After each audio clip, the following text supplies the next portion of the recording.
Hello Stampers and welcome to Laura's Stamp Pad. Today I am back with another fabulous one-sheet wonder and I'm doing it in Halloween. I had a request for something fall or Halloween for a one-sheet wonder, so I did a Halloween one and I mixed it up and I added, I have cards and treat boxes. How adorable are those? So now I'm able to get out of one sheet of 12 by 12, I'm able to get nice Halloween cards to send to our grandparents, parents, and that sort of thing. I usually send cards for every holiday to our immediate family. And then of course I still have treat boxes for all my nieces and nephews and then trick-or-treaters. We only get a few trick-or-treaters every year, which makes me really sad. So the trick-or-treaters we do get lots of candy. So if you are local and you have kids, come trick-or-treating, come see me. I get so excited. So here are my treat boxes and the 6 cards. So I was able to get 6 cards and 6 little treat boxes out of one sheet of 12 by 12 designer series paper. So let's set these aside and I will show you how I did that. I used some of the designer series paper from the Halloween Night Specialty designer series paper from the Holiday Mini Catalog, and that is this piece here. So it has these fabulous little bats on one side with orange and gray polka dots, and then the other side it has these stripes with orange, gray, white, and black stripes. So I first, I cut the bottom. I did 5.5. So I end up with a 5.5 by 12 piece of designer series paper. So that's this piece here. And then the first cut that I do with this piece, here let me see if I can scoop my paper cutter. There you go, now you can see my end here. So now I'm going to cut at 4 1/4. So at this 4 1/4, I now have a 4 1/4 by 5.5 piece of paper. And you can either cut this diagonally or you can rip it and then you can create this card. Actually, these 2 cards. So here I used one side for one of them and the opposite side for the other, and then I ripped it for mine.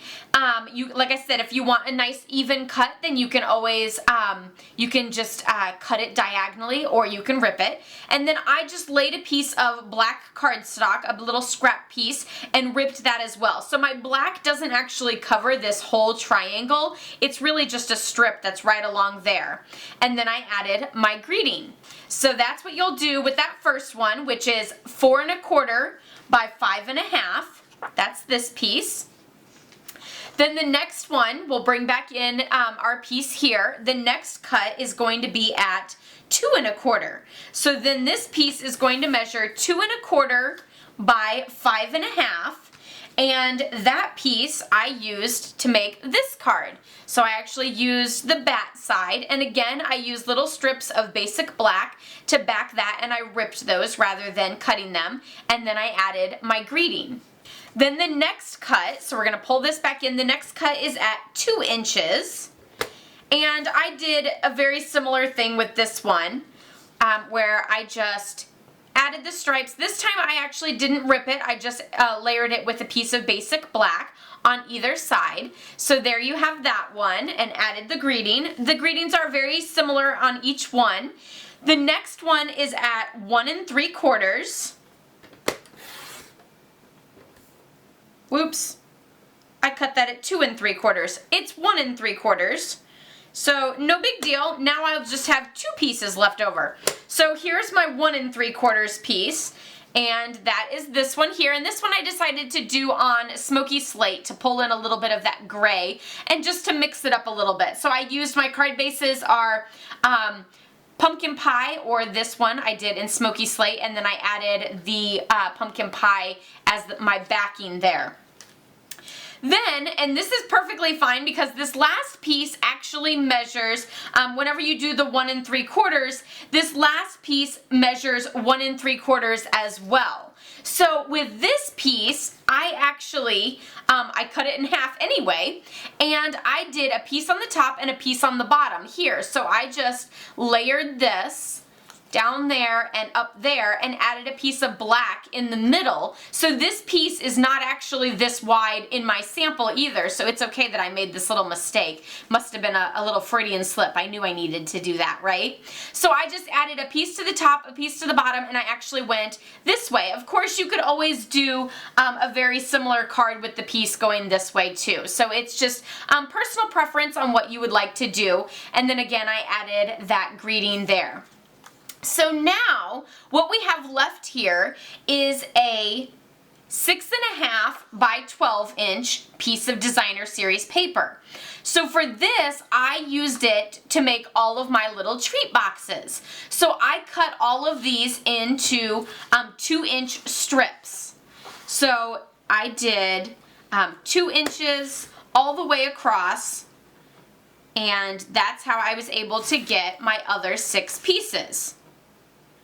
And then for this one, I actually used the clear tiny treat boxes, 2 and 2. So these are all 2 by 6.5. So you do actually have a little bit left over, and it depends on how you want to decorate your boxes. What I did here, I actually, I did just 2, 4, and 6. And you'll actually want to do just a smidge less on the 2 top pieces to make sure it fits, because it's a 2-inch box, but to make it fit on the inside, it's a smidge less. So I just scored just a smidge less and scored there, and then just a smidge less. I have my score line right here at the next to the 2, but a smidge less.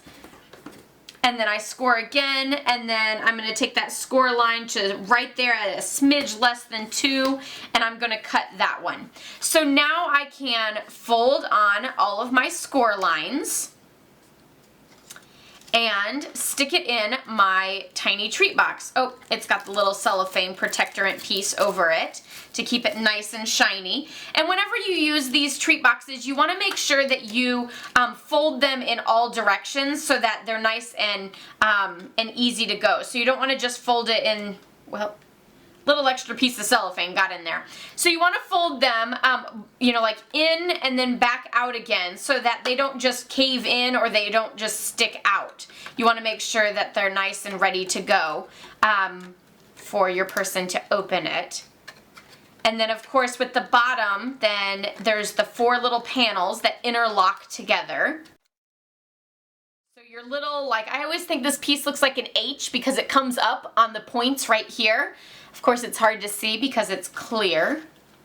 Can you see that there? So the little H piece goes in first, and then the 2 side flaps. And then this piece here pops in, and then you kind of have to like push it back out again. There we go. And again, that's a horrible video for this because it is clear. And then this piece will then just sit down in there. And then you can add all your little treats and add your greeting. So there's your little treat box that you can use and make 6 treat boxes with the leftover piece of the One Sheet Wonders. So the 6 cards and the 6 treat boxes. For the Happy Halloween greeting on all of my cards, I used that from the Teeny Tiny Wishes stamp set. So I stamped that and used the classic label punch. And then I just added some of the black metallic thread, and I did like loops on the back. I added a few enamel dots to some of those just as a little extra oomph of color and pattern there. Oh, there's my 6th one. And then for the treat boxes, I used, some of them I used burlap ribbon, and then some of them I used the thick white baker's twine, and then I also have the thick black baker's twine to use on some of the other ones. And then the little tags were adhered or you know, attached with some of that black metallic thread. So I don't know, let's see how well you can see that.